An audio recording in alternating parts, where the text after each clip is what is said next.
Shawn Thomas here with Accelerators Organization, ready for another mentor session. Let's get this thing going. Don't forget that if you're watching this, click in the mobile application to go ask a question, or just go to the portal and ask a question. The more questions you ask, the more value you get out of AO. And your question might help somebody else, so go ask more questions. Here we go. The first question comes from Greg, and Greg says, what are the best ways to create a more consistent sales pipeline? The background is I'm a web design and development company. I network, get referrals from my partners along with my current clients, and I get traffic through my website. That flow is not steady enough, and I'd like to figure out a way to get more leads without spending any money on advertising. Do you have any suggestions about channels I am missing? Well, I got a lot to say just about the question that you asked. My first thing is this: why would you have a problem spending money on lead generation? That is a huge mindset issue. There's a saying that one of my old sales coaches used to talk to me about, and then I would then use with my clients at the time. Would you spend $1 to make $2?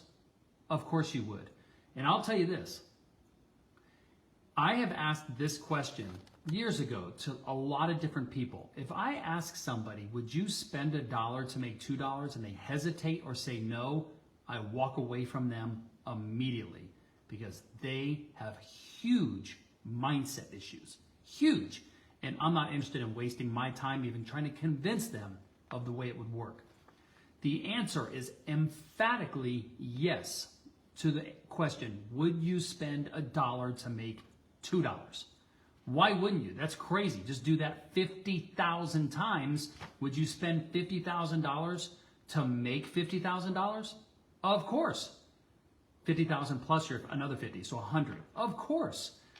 So the whole goal is to understand where you spend money, where you're going to get a return on investment. And that is the magic formula for every business, unless you run a solo operating business where you have a job for yourself and you're the only person. Those are the only people that get stuck with limited mindsets and limited income. So that's the first thing I would say to you, Greg, is you are asking a question, which is great, but your mindset around spending money is called the limited or scarcity mindset. And that will not help you become a multimillionaire and become financially independent at an early age. Change your mindset around what you will invest in, not spend. Advertising is an investment, and the goal with advertising is to produce somewhere in the neighborhood of 3 times, it's called a ROAS, return on ad spend, 3 to 1. And you want to find out how to get to that 3 to 1 as soon as possible with any type of advertising you do. Now, the reason I bring this up is every business, I should say every successful business owner that I know of will say the same thing. You can only grow a business so big with organic traffic and organic revenue, meaning everything you said. Referrals from your partners, current clients, traffic on your website that's organic. If you are okay, which you're obviously not, which is why you're asking the question. If you're not okay just surviving off of organic revenue, then there's your answer. You have to spend money to make money. So yes, same mindset issue. So now let's get to some ideas here. Now you say, I do web design and I'm a web design and development company, and that's all you put. My first thing in working with someone like yourself, who I am coaching a few people that have similar businesses to you, the first thing that we want to do is zero in on who their exact ideal client and industry is. Because once we can hone in on who your exact perfect client is, meaning there is nobody on the face of the planet that will be better able to serve that client with the services that you provide better than you at the same rate you do it. That's why it's really important to say, I do web design for X industry, X type of client, X type of person, whatever it might be. That way, we know where to go find and source leads for that specific type of client. That is 100% what I have seen in the last 4 years of mentoring and coaching business owners. The ones that do not have a clearly defined audience struggle the most. The reason, as I look back on my last company that I was able to scale to $20 million, we had a clearly defined client. It was a limited service hotel based here in the United States. That way I was able to say, where can I go get a list of hotels here in the United States? Google, hotel books, directories of hotels. It was very easy once I knew exactly who my target client was, and I knew everything about my client, and I knew everything about their sales process and their buying pattern in order to be able to sell them. And that is what allowed our company, and every company like mine is very similar in that regard.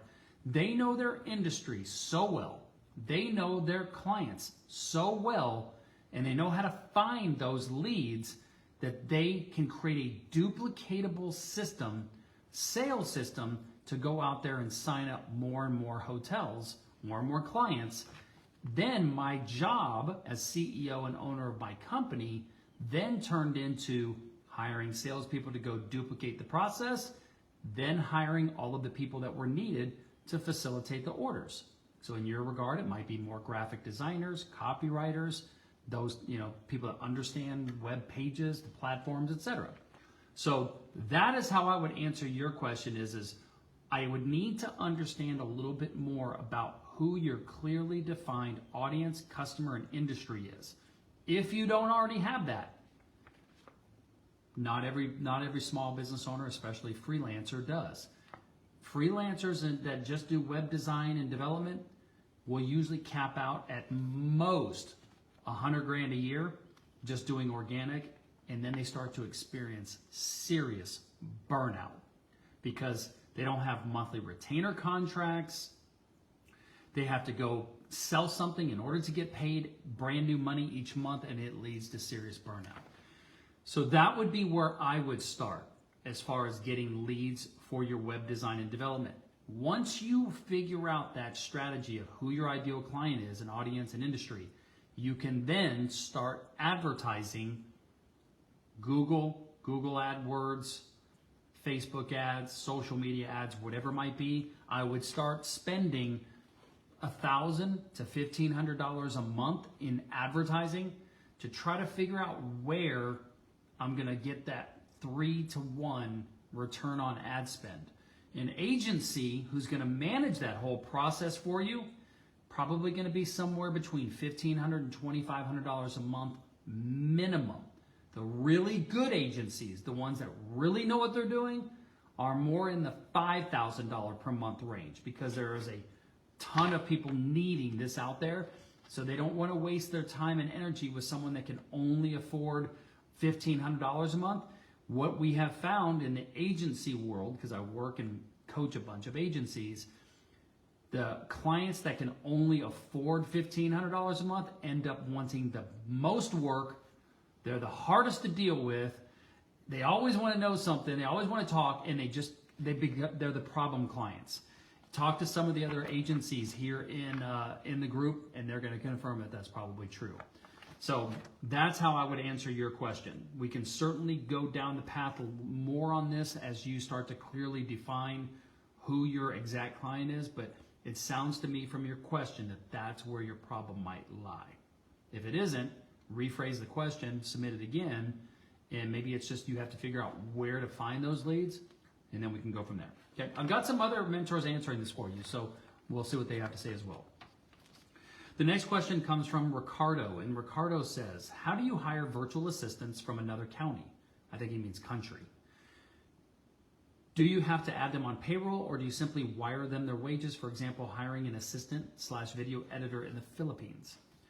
The background is I'm interested in learning how to outsource other countries' talent. I'm looking at other ventures of business. I want to know more if any mentors have experience with this. Thank you. I've got 5 different mentors answering this for you. In fact, one of the mentors, Brad Stevens, owns one of the fastest growing, largest virtual assistant companies in the world. All of his VAs are located in Philippines. In fact, mine is located in the Philippines, so Brad's going to be able to answer this fantastic. Generally speaking, depending on the virtual assistant, they will charge your credit card each month. You can send a PayPal to pay them. Lots of different ways you can pay them. Brad is a company, so they actually handle all the process of finding the VA for you, matching them with what you need. Their process is amazing. You do not have to put them on payroll. They're not W-2. They're 1099. I think that's all you asked. All right, that answers that one. The next question comes from Greg. Greg says, should I set up KPIs for my business and why? I'm a web design and development company. I've been introduced to KPIs, but I don't currently use them. How can they help me better organize my business, and what KPIs should I look to focus on? I've got about 10 mentors answering this for you. At the state, I know your business a little more, and I know that it's basically just you. At this structure of your business, this stage, I don't think that KPIs are extremely valuable to a company your size. Key performance indicators, or KPIs, really come into play as you start to grow your organization and you are managing a team, and you want to give that team member a certain amount of activities or KPIs that you can use to manage them and manage their department. So it could be, let's just think of it as a salesperson. You would set up KPIs for a salesperson to say, I want you to make 100 phone calls per day. I want you to talk to a minimum of 10 people per day. And I want you to set at least 3 new appointments with new prospects every single day. And that's your KPI. And I'm going to measure you by that. I'm also going to measure how many minutes you're on the phone, because that's going to tell me how much you're talking to people, how many outbound calls you made. There's a lot of different things you could do. What your revenue that day was, how many appointments you went on, how many you set, how many closings. I want to look at your whole sales stage pipeline. All of that is set up as KPIs. Another KPI you might set up for one of your graphic designers would be, how many hours did they work today? How many jobs did they start? How many jobs did they complete? It could be something like that. As a business owner, we want to know what types of KPIs are important to the profitability and cash flow of our business. At this juncture, you probably don't need to set up KPIs, but you could set up weekly goals that you have set up yourself. And you could do some informal sales related KPIs, and also even maybe just work production KPIs that I want to dedicate this many hours towards this activity, which is revenue generating, which might be networking events, making phone calls to new leads, new appointments, those types of things. And then I also want to have X amount of billable hours per week or per day or per month. And you might want to track that. You also could track your average hourly rate that you're billing for each client, and how many of those that you're billing out each week and each month. At this juncture, when it's just myself as an entrepreneur, the biggest KPI that I want to focus on, which really I don't want to even look at as a KPI that gets too bureaucratic, I want to just look at sales related activities. How many hours per day and week am I working on sales related revenue generating activities, and how many am I doing administrative non-revenue generating? Those would really be the only 2 things I would look for. And the reason I want to look at that is if I'm not producing the amount of revenue and cash flow that I want, it's probably because I'm not putting enough attention over here. And some people need to see that in a spreadsheet or in writing, that I spent 3 hours doing sales related activities and 50 hours doing production related activities. Now I know why I didn't bring in a new business, because I didn't spend much time doing that. And that's what I would want to look at when it's just me and I'm in the beginning stages of my business. Okay, I've got a bunch of other mentors answering that for you. The next question comes from Michael, and Michael says, which is overall a better project management software platform, Trello or Monday or other? The background is my company is trying to decide which project management software to help us move forward faster. Monday is currently about $5 per month more than Trello. The project manager we hired has experience with Trello, but I and the other owner only have limited experience with Monday. Is one better than the other? I've got about 5 different mentors answering this for you that might have experience with those software platforms. I only have experience with Monday, not Trello, but I've heard great things about both. I have heard that Monday is a more easy to use project management software for teams, and they both do very similar things. But here's the real answer to the question, aside from the $5 more per month. Every project management software is going to have similar features. Every CRM software is going to have similar features. The best one is going to be the one in which you implement and use correctly. They're all going to do basically the same thing, and you're going to be able to manage your projects. But getting the team trained and using the software to its fullest extent, that's going to be the best software you use. So you might just want to make sure that you use the platform in which the person that is your project manager, if your project manager is trained and well-versed on Trello, use Trello, because then they're going to be able to work with and set up your projects and get your people trained on how to use it. So whoever your project manager is, that's where I would go to what is going to be the best software. You can find a great consultant that uses Monday and you're going to be able to do the same things. But I would rely, if it were me and as my business, I would rely on whatever software I'm going to be able to use and be trained to use.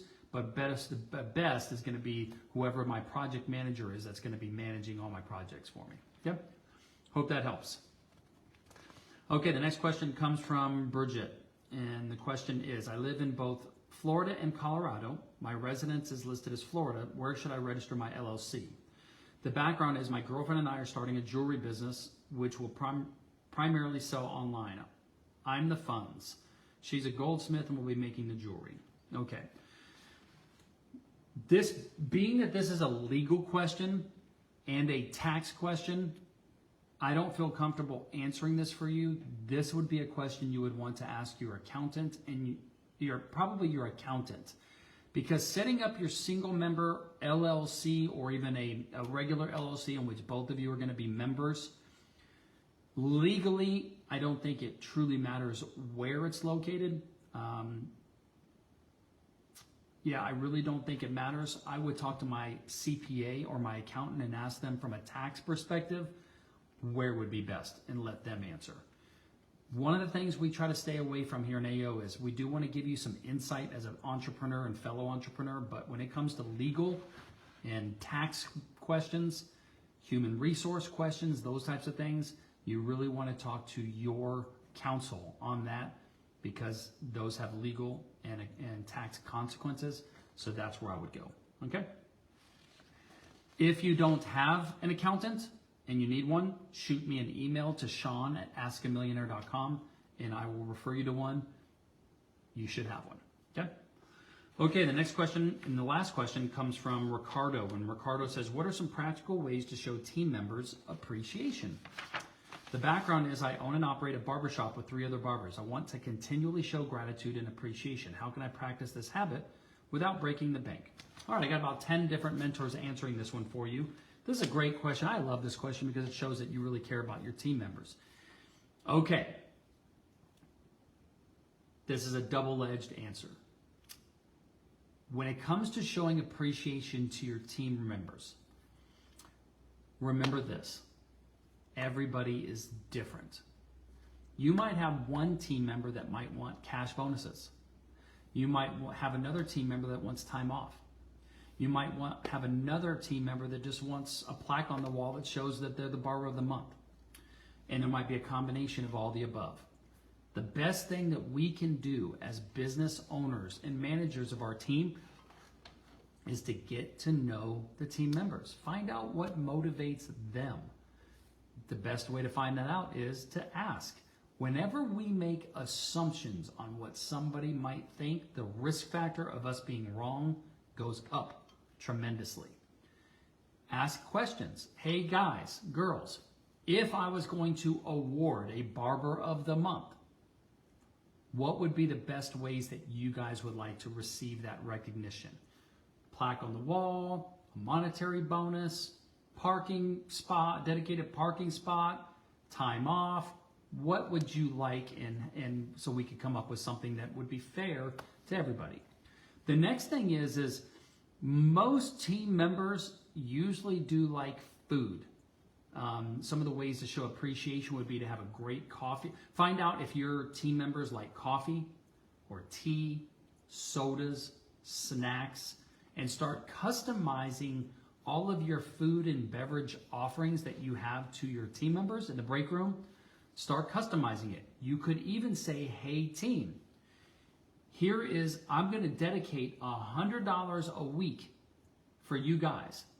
You guys go out and buy what you want in the break room that everybody can share, and there's $100. I will reimburse up to $100 each week. And that's an arbitrary number. You could do 200, you could do 50, whatever the arbitrary number is. Or you could say, if you'll tell me what types of coffees you like, whether it's French press, espresso, Nespresso, cold brew, drip, pour over, whatever it might be, I'd like to make sure that if you're going to spend as much time here in this location, that you guys have a great time and really appreciate it, and I'm going to go out of my way to make sure you're happy. First off, just making the effort is going to make them feel appreciated, because most people don't even make the effort. But when you do it consistently, it's really going to help with your team building.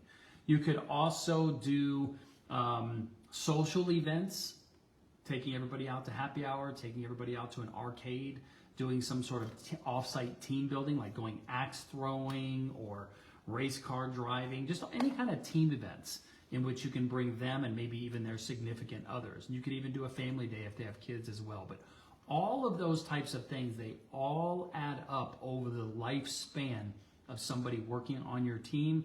All of those things add up. So just get to know your team, find out what motivates them, and go from there. I certainly, at a minimum, would have a Barber of the Month plaque that goes on the wall each month. And at the end of the month, you pull it down and hand that to them, and they could do whatever they want with it. Or you could make one big plaque and then get little plaques that go in there that show the entire year. Okay, and then you could create a Barber of the Year, just like we have the Most Won't I Will trophy each year for whoever's the MVP of AO. And you create this trophy, and they get to carry that trophy at their house for an entire year, like the Stanley Cup. And so you have all of by the months, and then at the end of the year, you're going to make a decision who's going to be the Barber of the Year. And that person not only gets a trophy, but maybe they get a $1,000 bonus. You know, you start to reward people for being there longer, and you make it worth their while to want to incentivize to be the Barber of the Year. It could be a week-long vacation somewhere to maybe Disneyland or something, or a couple-day vacation to Disneyland, or something that gets them to want to be the Barber of the Year. Okay? Hope that helps, Ricardo. Let us know in your Flex Fridays what you do, man. I will talk to you soon. All right, everybody, that is our mentor session. Hope you got some value from this. If this provokes any questions or evokes any questions in your brain, you can log in on your phone to the mobile app, click the bottom right-hand button, ask a question, or just log into the portal, okay? Talk to you soon, and I'll see some of you guys right here in Nashville, Tennessee next week. Peace out.